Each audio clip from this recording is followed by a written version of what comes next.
ராதே கிருஷ்ண ராதே கிருஷ்ண ராதே கிருஷ்ணா. இப்ப நான் சொல்ற விஷயத்தெல்லாம் கேட்டுட்டு சிரிக்க கூடாது. வீட்டுல இருந்து என் மேல கல்லெல்லாம் விட்டு எறியப்படாது.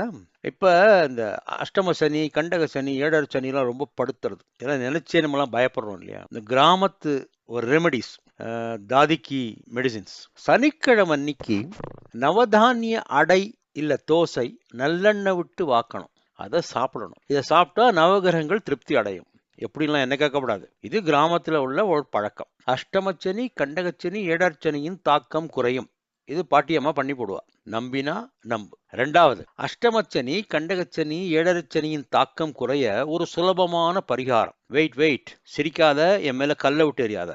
உன்னோட டாய்லெட் WC வாஷ் பேசினை ஒவ்வொரு சனிக்கிழமையும் நீயே கிளீன் பண்ணு. இதில் வெக்கப்படுறதுக்கு ஒன்றும் இல்லை. அர்பன் கிளாப்பை கூப்பிடணும், ஆளை வச்சு கிளீன் பண்ணணும், பின்பக்கமாக இருக்கிற சர்வெண்ட் ஸ்டேர் கேஸில் அவனை கூட்டின்னு வரணும்லாம் இருக்கக்கூடாது. உன்னோட டாய்லெட்டு, உன்னோட WC, உன்னோட வாஷ் பேசினை நீயே கிளீன் பண்ணு. சனி பகவான் தன்னோட தாக்கத்தை உண்மையிலேருந்து குறைச்சிப்பார். நம்பினா நம்பு, நாராயணன். நம்பலைன்னா கல்லு. கரெக்ட். வாழ்க வளத்துடன் வலிமையுடன். ராதே கிருஷ்ண ராதே கிருஷ்ண ராதே கிருஷ்ணா.